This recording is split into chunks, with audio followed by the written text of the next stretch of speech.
Yes, this is the Mark Haney Show, and today we're going to do something a little bit different. People have been mentioning to me that they want to hear a little bit more about this one guy, this one entrepreneur, and it's come up over the years. And so today, for the first time, we're going to go Solocast, me. We're going to talk about me a little bit today, what makes me tick, and a little bit about how I got here. And the reason we're going to do this, we've had some people request this over the years, a number of times. Actually, we had somebody today that couldn't be on the show, so I am sort of winging it a little bit. But I think it's going to be an interesting story. We were having a conversation the other day, and people were sort of asking me what I wished I had when I was younger, and I as an entrepreneur. And I told this group of people that I wished I had somebody that was 10, 20, 30 years older than me, that had some of the same background that I had, but they were just a little bit older, so they could sort of share what it was like to be a little bit older. Am I still going to be motivated to get up in the morning when I'm 10, 20, 30 years old? Or am I, what am I going to care about? What kinds of things might change as I get a little bit older in my journey of entrepreneurship? And I think entrepreneurs, especially the ones that take their business very, very seriously, they're sort of few and far between. We're a little bit of a rare breed, and so being able to sort of lock up one-on-one or in a small group with people who are extremely motivated, and then getting away from the small talk, right? Hey, let's talk about the Niners, or let's talk about the Giants or something like that, and getting into like what really makes you tick. I mean, we don't really get those chances to sort of ask those questions of people that might be a little bit like you, right? They might be a little bit crazy, like you and I are as entrepreneurs. So if you're one of those people out there that is kind of a little bit obsessive about entrepreneurship, your business, maybe a little bit obsessive about winning, figuring out a way to win, well then, this might be an interesting show for you, because you're going to hear from somebody who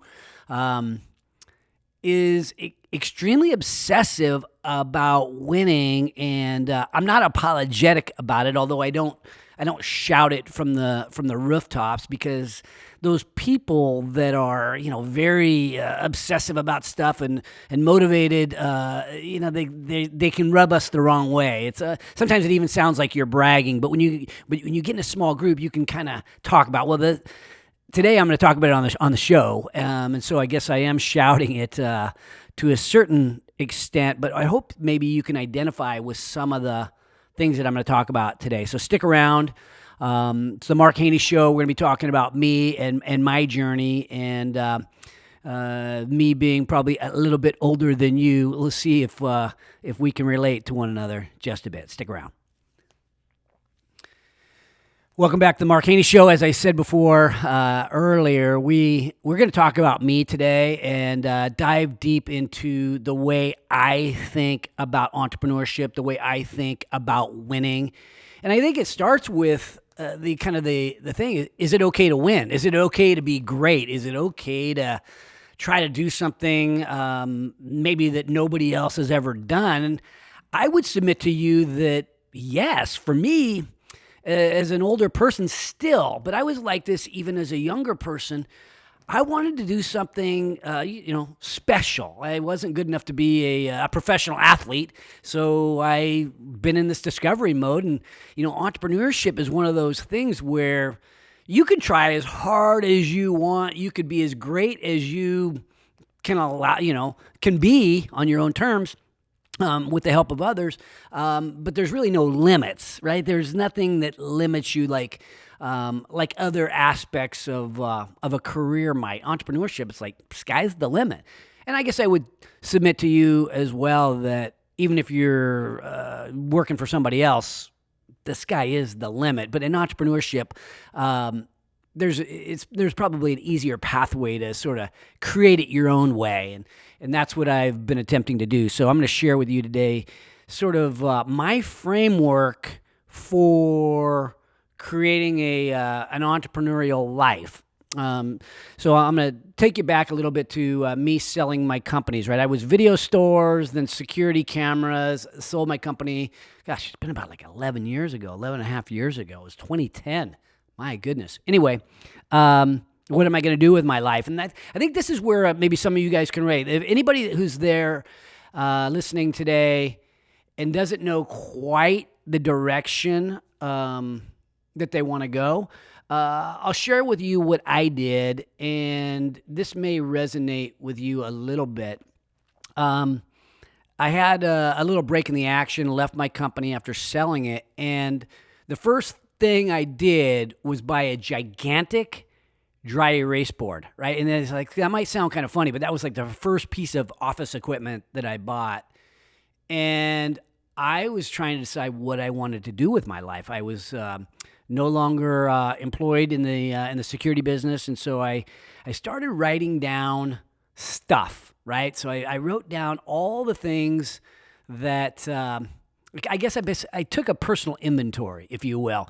What are all the things I like to do? What are all the things I think I'm kind of good at? What are all the things I am not very good at? And kind of threw all these things on a dry erase board. And I stared at them for a long time, several days. And I think looking at, my strengths, my weaknesses, the opportunities that I had, the things that were worrying me, the people I cared about, why, at that time I think I was 47, and I decided to write a mission statement. And that mission statement has guided me. So anybody that maybe is thinking about like where to begin on something, a mission statement can be a huge help. I created a mission statement. I created a vision.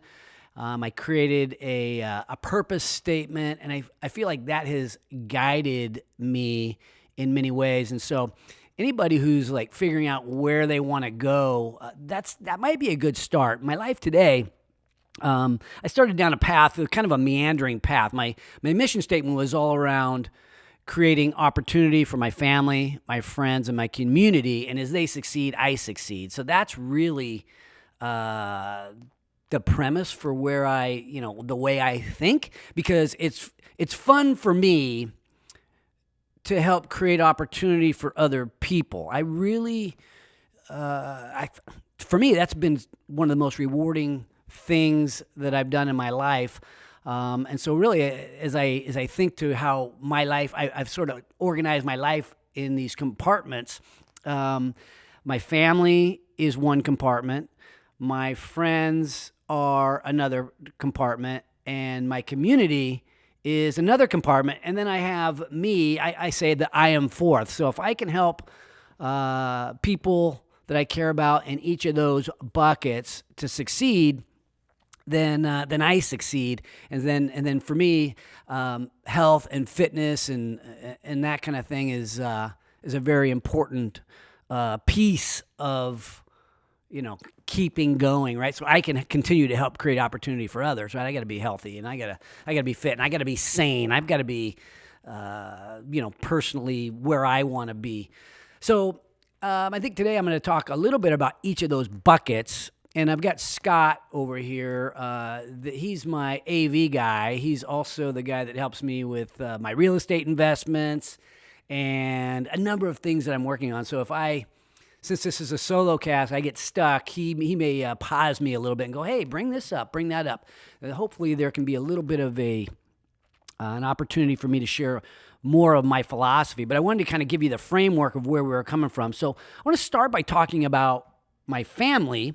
And I think there's probably parents out there listening, people who are maybe even the children of people who, adult children that might be listening at some level. And I think the way my wife Stacy and I have raised our family, again, I don't this is a perspective. I don't come in saying I am a child development expert. I just know how we did it, and my kids still love me. Apparently, after my kids are 33 and 35, and we're building a family compound out in Loomis. We call it HaneyVille, so you may hear that reference on the show occasionally. But one of the things that I think is important is kind of thinking long term with your kids early on. And that really, it comes down to the values that they learn as kids. I think my kids, they're very ambitious. Of course, they're not perfect, just like their father, very similar. But they have ambition and they have family values. We love one another in a way that kind of gives us that support system that has been extremely valuable in being happy. So I want to. So what I do every week is I write down. I have a mantra: write it down and revisit. So I write down my mission statement. I revisit it. I write down my purpose statement. I revisit it. Now those things are tattooed to my soul. I don't really need to look at them necessarily because I think about them basically nonstop. But I do compartmentalize family, friends, community, and my personal, and me, right? I am fourth. I write that down every week. I write down my calendar, and I sort of revisit that throughout the week, and I think about what's important to me. And when it comes to family, we're building something called HaneyVille, which is 72 acres out in Loomis. If you're following me online, sometimes my wife or I'll post something about HaneyVille, which the reason we call it HaneyVille is one of our teammates thought it looked like a town. And it does kind of look like a town out there. It's an original winery of Placer County from like the 30s, pre-prohibition. And so it looks like a town now. We're basically demoing what looks like a town now, and we're going to rebuild it as a town. So anybody who comes to hang out with me over at my house, you're going to be walking into something that kind of looks like a town. My daughter is building her house out there right now. My son Marcus already lives out there, but Ashley's house will be done later this year, and then ours will be done in the next year and a half or so. So super excited about that. And it's one of those things where, I think it goes back to, when I was a kid and the way that we raised our families, we were raised that family is the most important thing.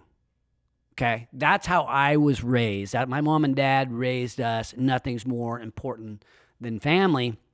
And I think we took that to our family. And I believe that all great change in America begins at the dinner table. If we really want to shape our family, if we really want to shape our community, if we really want to have an impact, I really believe it doesn't have to be at the dinner table, but it starts by talking to your children and listening to your children and helping them to, I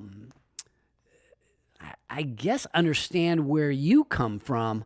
And some of that will rub off on them. And to me, if I credit my wife and I as parents for anything, is we spent a lot of time with our kids. Even though we worked a lot of hours, we spent a lot of time with our kids. I coach football and baseball and even gymnastics, other stuff. But we spent a lot of time talking about the things that were important to me and the things that were important to her. So they ended up believing in some of the same things I believe in. They're both entrepreneurs, and they're both ambitious, and they're both sort of chasing crazy dreams, and they're both involved in their kids' sports. And so I think some of that stuff certainly rubbed off. And because we continued, and this, I give my wife a lot of credit for this, Stacy, like she makes sure that we keep that communication alive. She makes sure that, we have the Sunday night dinners and that we do things as a family, even with our adult children and our grandchildren. She sort of keeps that all together. So I feel like any advice I might have would be it starts with Stacy, having the right partner in your life and then getting aligned with them. And then just spending time communicating with the people in your life. And we're talking about our family. In my opinion, there's nothing more important than that. So every morning when I come in the morning, I come into the office and I remind myself, I've got it written down, look at what I'm going to do out throughout the day. And I got the column that says family, and I think about who I'm grateful for. And I'll typically sort of jot something down about somebody in my family to sort of remind me of, what it's all about. The second bucket that I focus on, and this is the one you guys hear a lot about on our show, is my friend bucket. And, I have a lot of friends that I'm not in business with, but like tonight, I'm going to a concert with a really good friend who's a high school teacher and a former football coach, and his wife is actually the person that fixed me and Stacy up. Mike and Becky, we're going to go out. They're not entrepreneurs. Well, actually, Mike he has started his own business. I forgot about that. So he's a school teacher, but he's toward the tail end of his career, and he's started a welding business, and he's busier than heck. So, but many of my friends are not entrepreneurs, but I'm really focused on helping create opportunity for business people, and these are my friends, right? When I partner up with somebody, I'm hoping that that we're going to really have a relationship that is a lot deeper than a business relationship, and it almost always is. I think I'm invested into 50 plus companies today, which is a lot of friends. And then we recently launched the Growth Factory, and we invested into another 15 companies through the Growth Factory. I'm also invested into a number of venture capital funds here in town. So indirectly, I'm invested into hundreds of companies, small businesses, but really I'm thinking about the Growth Factory companies. These people are, these are my friends. They're becoming my friends. They're new friends to a certain extent. But my other business partners and the people that I've invested into, these are some of the closest friends I have. And I think I want to help them, right? So part of, I want to give more than I take from each relationship. And so I want to help them to succeed. If they succeed, then I succeed. It all ties back to my original mission statement is like, I want to help create opportunity for my family, my friends, and our community. As they succeed, then I succeed. And I'm fortunate because the opportunities that I've had a hand in helping create have been a big benefit. And some of the companies we've invested into, in fact, the vast majority have been successful, and some have been wildly successful, built their companies up and sold them. And there's really nothing more gratifying for me than helping somebody to succeed in their life, because I think a lot of people are searching for that. And I think there's a lot of people that don't feel like the opportunity exists, but it does, right? I think my purpose statement that I mentioned at the beginning of the show is opportunity through commitment. So wherever you are in your world, if you want opportunity, it's the price for getting that opportunity is commitment, right? That's the price you pay if you want opportunity. The more that you commit, it's crazy, but the opportunities just start happening. Whether you're an employee, whether you could be working at Starbucks, you could be a janitor somewhere. But the more you commit, the more opportunity seems to find you because people notice. It sort of shows up when you're committed in a way that's different than others. And so that's, if there's a takeaway from the friend bucket is the people that I've invested into have demonstrated uncommon commitment, right? And there's something that's very attractive about that to me. I'm drawn to people that are not working for the weekend, playing for the pension, always talking about escaping their life. I like being around people that are living and loving what they're doing and committing to it and obsessing on it. And that to me is really attractive, because that's where, to me, that's where greatness happens. And I'm kind of a fan of seeing people do things that they didn't expect themselves to be able to do. And so I'm drawn to that. And I think that's why I'm drawn to entrepreneurship generally. And so I've been, I guess, back to throwing things against the board. It's like I was thinking that 10 or 11 years ago, and now it's manifesting itself. It started with doubling down on an investment into my brother-in-law, who I'm business partners with in a security company, and then my daughter in real estate, a good buddy in concrete. And now it's a lot of companies, and these are our friends. These are my friends. These are family friends. These are people that, I would do whatever. I give them the shirt off my back if needed. And I know, but the thing is, I know they would do that for me too. And so there's something very rewarding about having those kind of friendships in your life.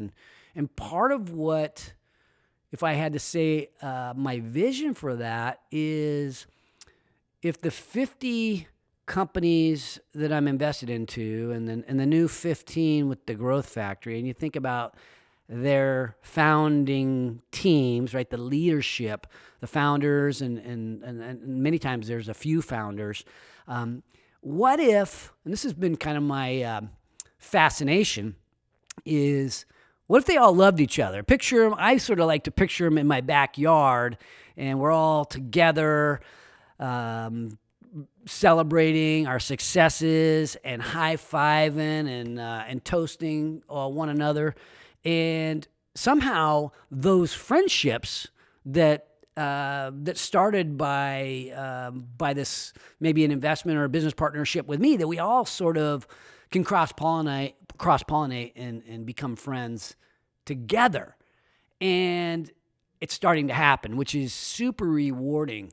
And I think if there's a takeaway from this, I would say it's taken a long time. So I've been, your first investment, you might have the dream. Second investment, 3 investments, it's easy to sort of bond. And then, they happen over time. And friendships and relationships happen over time. But now that it's 50 plus, upwards of 65 with the Growth Factory, it's like, wow. Now my backyard is beginning to look different. We had an event in our backyard, let's say it was a year and a half ago, just before COVID, and the love was really there. The friendships were really beginning to blossom. And just yesterday, last night, in fact, we launched the Growth Factory. We had a launch party in the parking lot here at the office, and recognized the 15 new founders, and some of my other business partners were there, and people I co-invest with, and it was really a cool celebration, because people were like, I get it. It's starting this vision, this Mark the Dreamer. It's actually coming into fruition. We had the Business Journal was there, and mayors of different towns were there. It was a cool experience. Barry Broom was there, the guy that runs GSEC, and it's like, wow, we're really doing something quite unique with this business partner thing. And that's my friend bucket, right? Friends that have your back, they think like you do in some ways, and that they believe in commitment. They're extremely authentic in their approach, okay to be vulnerable, and come across, hopefully in a way, hopefully I do, but I know the people that I'm partnered with they come across as really humble. And I saw that last night with companies, with founders not wanting to call attention to themselves. And it was really gratifying to see that happen. And so really, you think one of my business partners, Rick Spencer, he kind of teases me about the love, right? Love, business is not supposed to be all this love inside business. But he's starting to see it too. which is kind of interesting. So as I talk about business partners that all love each other, it sounds a little bit corny, but when you see it happen, now that is actually kind of a unique thing to witness, to see founder A and founder B going out and having a beer together, or sharing great information about how to build a company, swapping war stories and talking about how great they're going to be. And it's a bonding thing. And again, like I said before, it's hard to find people like us that are very obsessed with building something special, with figuring out a way to change the world. And so who are you going to talk to about all that stuff? Well, you can talk to somebody else that's like that. And that's what I think our business partner, that's what's starting to gel between our portfolio companies and our business partners. And it's actually magical. And I think it's actually very powerful, in that success breeds success. I talked about that a little bit last night, right? The confidence that ends up happening when somebody is successful, it ends up being infectious, and it rubs off on your family at the dinner table. It rubs off at the water cooler with your coworker, and I think it rubs off in the parking lot here at our office when we're talking about the growth factory. It's like, wow, okay, if Brandon Brown can do it, and Greg Conley can do it, and I'm just a startup, maybe I can do it too. And I think it gives us something to hope for, because I think much of society is trying to, brainwash us into thinking that average is okay. And it really is okay. It doesn't matter to me if you're happy being average or, going with the flow. I call it Sheeple Syndrome, right? Where you're just kind of running with the rest of the herd. That's fine. But there are people that are not like that, right? That think a little bit differently, that really, they didn't make it to the pros, so in baseball or football, but so they want to do it in entrepreneurship. And being around those people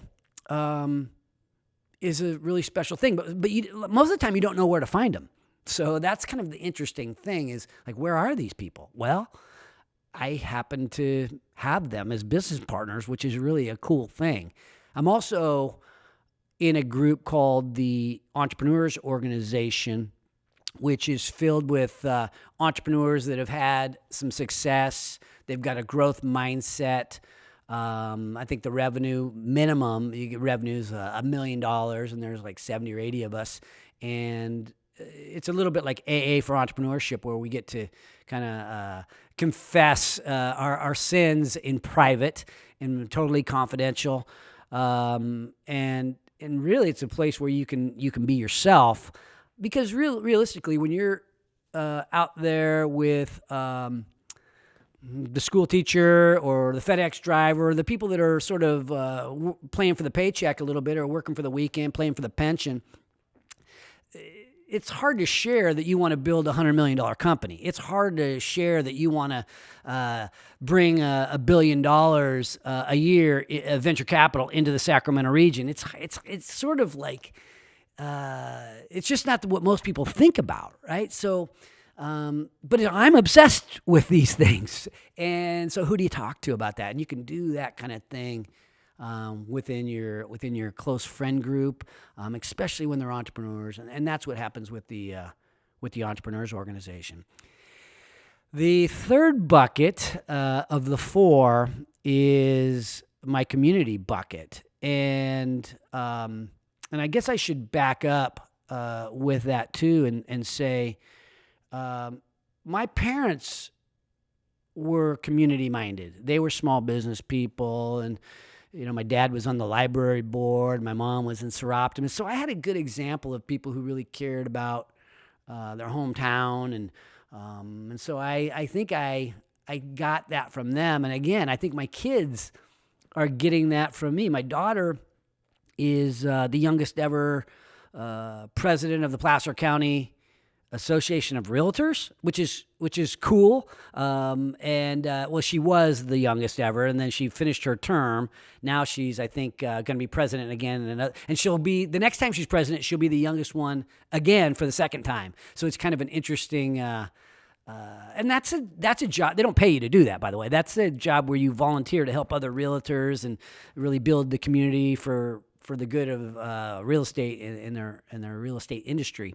But she's built that way. She's also helps in so many other causes. And I mean, realtors do that by nature. But my kids are both extremely committed to that. My wife worked for the city of Roseville as the HR director for several years and ended up retiring from there. So she was built to help her hometown or our hometown as well. And then my son Marcus, who was on the show with us for for a number of years, he's out doing entrepreneurial things today. But he was in the Marine Corps and served in Afghanistan, wounded, got a Purple Heart.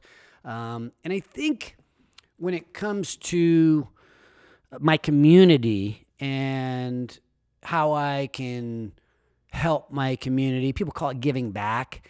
I just think of it as the right thing to do, and it's fun for me. I think there's a lot of people that think about, I'm going to escape California, I'm going to go somewhere else, and for me, this is where my roots are.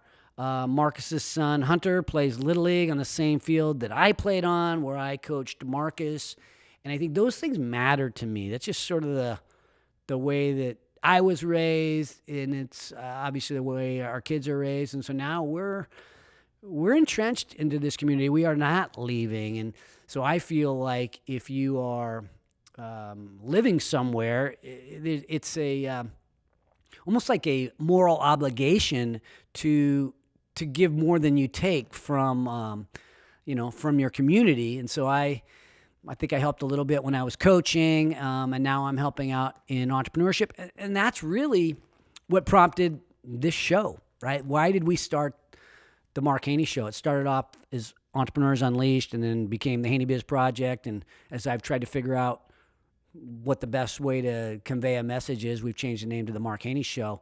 But it's always been around promoting entrepreneurship. Entrepreneurs do so many great things for society. They create opportunity. They really change the world. They figure out ways to do things that weren't done before. And so they are always trying to figure out how to build a better mousetrap. And to me, that's good for society. And it's what creates jobs and really makes the world go round. And I think that that's good for our hometown. And I think sharing stories about winning on our show that are inspiring is helpful to our community. And I think that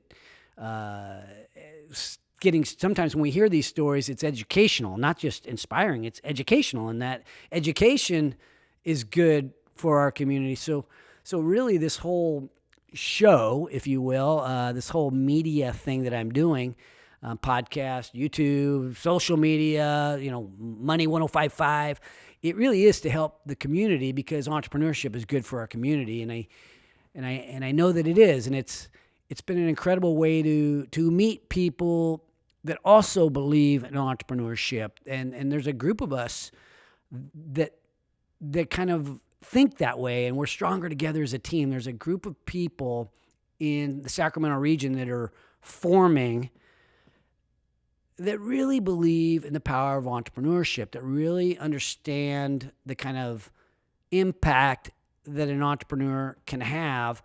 And so building an ecosystem or a framework, a town that embraces entrepreneurship is super valuable for our community, especially one like Sacramento, where we're known for kind of being a government cow town.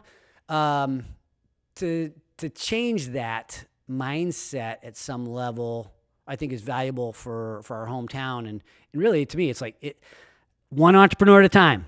one conversation at a time. And so I meet with as many entrepreneurs as I can. And I think the people in my world know that I want to meet all the entrepreneurs in Sacramento, and even if it's just to act as a sounding board or point you in the right direction. And then some, who knows, some might be demonstrating the right type of business and the right type of commitment where they might come into the growth factory. I might have a new business partner. So I do throw out that invitation to any of you out there that are thinking, wow, I'm interested in entrepreneurship, or I'm an entrepreneur. I want to meet you. Mark Haney wants to meet you. And, if maybe there's something I can do to help, or sometimes it's just listening it can be helpful. So I do these things called Hanging with Haney, where entrepreneurs get together and talk about, our struggles and how great we're going to be and so on. So I would invite you, if you're interested in any of that, hit me up. Haven't done as much of that during COVID because of all the restrictions. And I think there's some certain amount of paranoia. But as we sort of ease out of that hyper concern about COVID, I think our events will kick back up, and we'll do more Hanging with Haneys. And so I would invite you to do that. So, that's, I break up I break this up as my family, my friends, and my community. As they succeed, I succeed. And I think when I think back to overarching, like why I do what I do, I guess I always wanted to make people proud. Maybe that was part of being a middle child. So when my son was shot in Afghanistan and, his friends were getting blown up, all I could think about was, what am I doing back here with the women and children while the real men are out there fighting? And I think that hit me in a way that said, okay, I want to make my son proud. I've always wanted to make my mom and dad proud. I want to make my wife and my daughter proud. But I think when Marcus and his friends started, doing what they were doing and, taking the risks and making the sacrifices they were making, I'm like, okay, what can I do for my community? I'm too old to go out there, maybe not brave enough to go out there and fight, but I can do this, right? And so whatever I do needs to be have enough oomph behind it so that somebody like my son would see it as benefit, that would make him proud, or make him proud of me. So that's been something that is really, it stays with you. You don't need certain things you don't need to write down and revisit. They just are sort of tattooed to your soul. And I think that's one of those things. So we'll go another 10 minutes. The fourth bucket, and really, I kind of think of this as I say I am fourth because my mission statement says, I try to frame this, right? And as you think about what you have in your life, I'm doing a lot of stuff, right? I think you heard kind of the overarching view of like, my God, this guy's working on a lot of stuff. People tell me that. But if I compartmentalize it to 3 or 4 things I'm working on, my family is Haneyville, and my friends are my business partners. My community is this show and the media and the events that I do. That's really the 3 buckets. That's how I categorize it. And then really, I just got to keep myself healthy so I can go work on those 3 buckets. So I kind of say that I am fourth. I write that down every day or every week. And I think that that's, for me, that's a simple way of framing it. But Scott will tell you, other people might tell you, man, you're always, you're always at the gym, you're doing this fitness thing. And we actually did a podcast, I don't know, a year ago where I was really going to go down. It was right in the middle of COVID. I was going to start doing my podcast and kind of include a lot of health and fitness type of content because I was, we had a little bit of break in the action from all the events and stuff. I'm like, okay, well, I'm going to double down on some of my health and fitness stuff. And so people kind of ask me a lot, is like, how do you have time to do all that stuff? And I really think compartmentalizing with overarching mission, and then breaking it down where there's sort of a vision and a mission for each compartment. And I would say don't get too many. For me, it's 3 plus my health and fitness, which is really, my own personal sanity, right? For me, working out and getting enough sleep and thinking right, and eating right, somewhat. These are the things that make it so that I feel strong enough, alive enough to go attack these other areas of my life. And to me, this whole system, it's what keeps me happy, right? So if you step back from it, it's like, well, why are you doing all this stuff? Well, ultimately, I think you just want to be happy, right? You want to be satisfied. You want to, you want to be able to get up in the morning and look forward to your day, which is what I do. Sometimes I have trouble going to sleep at night because I'm really excited about the next day. Like the night before last when we had the launch party, I'm like, oh man, it's going to be really exciting.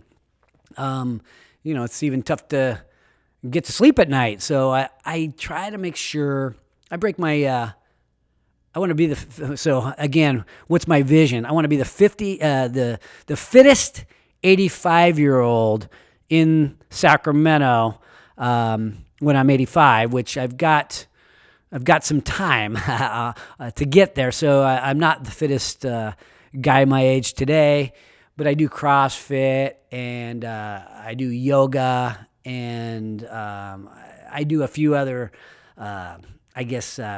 crazy obsessive little exercise type things that that really are part of my routine. And so sometimes people want to know, how do you do it all? And then what are your routines? So I can share with you a little bit about the routines, because I'm kind of quirky. And I think, again, if you're an entrepreneur out there and you're extremely driven and you are obsessive about stuff, that's okay if that's what makes you happy. Hopefully you've got the people in your life that are okay with that as well. So, one of the first things, put people in your life that let you be you. I have been lucky to do that. Scott and Tammy here at the office, and Monique and Rick and the others are they sort of put up with my obsessive quirkiness and sort of pick up the ball in all the areas where I drop it or decide I don't want to do the work. They're good at sort of picking up all the loose ends and get the ball across the finish line, so that I can go to CrossFit, go to yoga, go lift weights, do whatever I'm doing to sort of put myself in the right mindset to really go out and do my job. Which is really, for us, it's the vision and communicating the message, and then the relationships that I've built. I'm helping parlay those for the good of the groups of companies that we have. So I do CrossFit. People say that's unhealthy. People get injured all the time. I have been injured. And nothing seriously, but there's aches and pains associated with CrossFit. But one of the things I do to, minimize, the aches and pains. So whether you're a runner or whether you're, whatever sport you do to stay in shape, one of the things that, so yoga is a good help for that. And the yoga place that I go to, Eastwood Yoga, they kind of get into the mind body stuff, which is kind of interesting. But it really helps with your flexibility. And I do a lot of additional mobility work on my own, where you kind of my feet, I roll my feet on golf balls and, stuff like that, foam rolling and, other kinds of contraptions that you can, sort of roll your body onto to help your flexibility.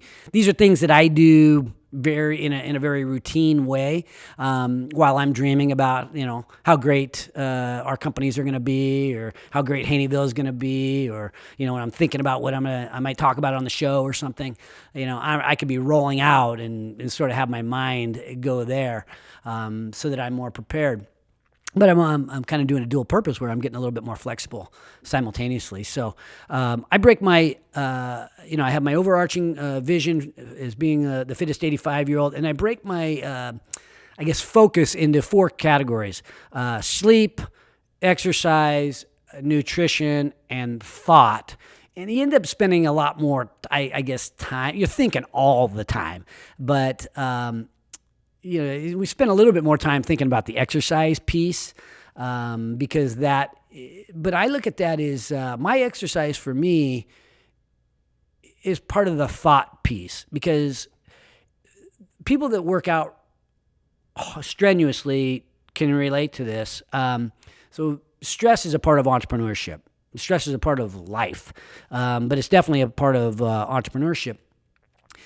But if you are at max effort it could be a 10-minute workout, a 20-minute workout over at CrossFit, or an hour, whatever. If you're all out, you can't think about anything else, and it is extremely clearing. Not only are you sweating like crazy, detoxing, if you will, your mind is blown. I just got done with CrossFit before I did the show, but your mind is like, when I say blown, that might not be the best way to put it. Your mind has to go to embracing the suck, is what they call it at CrossFit, right? It can be kind of painful if you're pushing yourself, but you're not thinking about other things. You're thinking about, you're very present at that moment. And so when you're done, you are clear-headed. You're no longer stressed out. And that lasts for a while. In some ways, it's kind of like a drug. And for that, I've learned that later in life. I've only been doing CrossFit 6-7 years.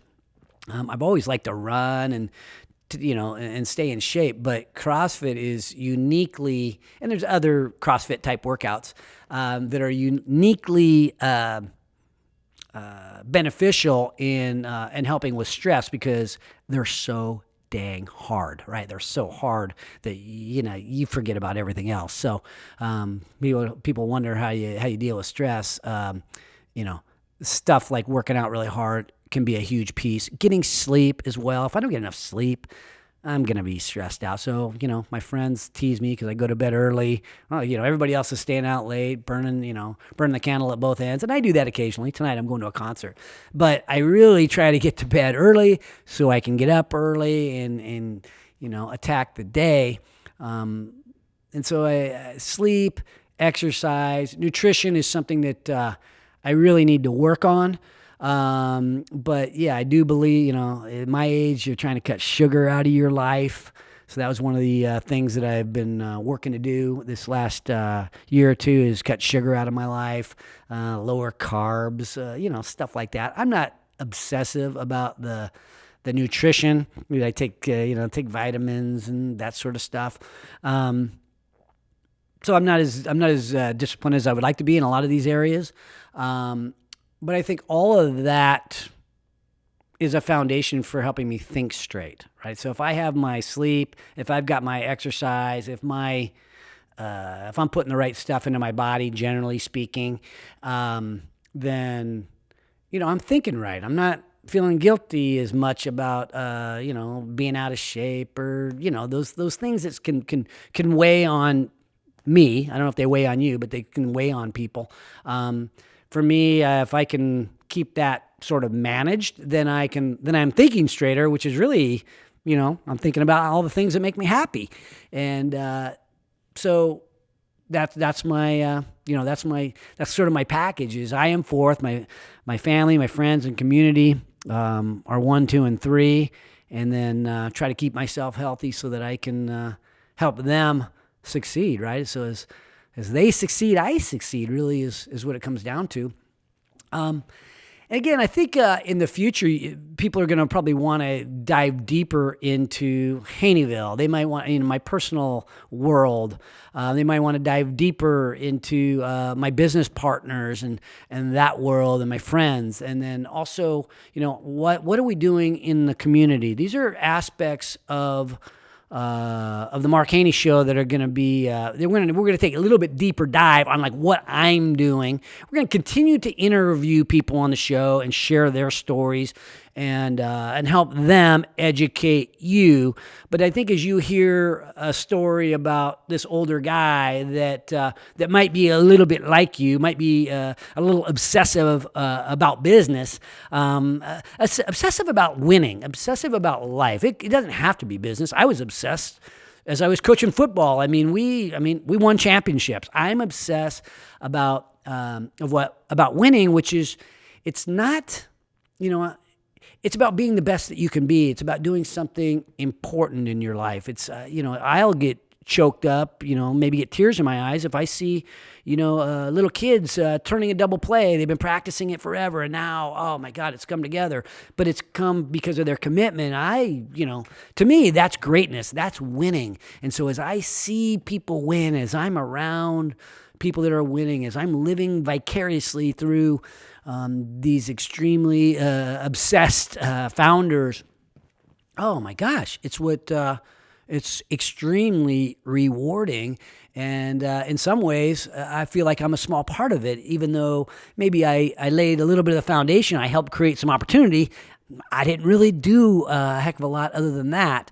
But it's still super rewarding just to be around it. It's like being around celebrities, if you will. I mean, that's how I felt last night around some of my business partners, right? These guys are, to me, they're the heroes of the American economy. They're the key to Sacramento's future, and they're hanging out with good old Mark Haney from down on the block, right? So that's, it's a life. It's a life that I've built, and might be a lot different than yours, but it's maybe you see some similarities in it, and maybe there's a part of that that says, you know what, it's something that I wouldn't mind knowing more about, being around more, and I'll continue to share the stories. I'll continue to open up my home to you, my office, and our world, because again, I really, if you have that dream of building something important in your life and doing something important,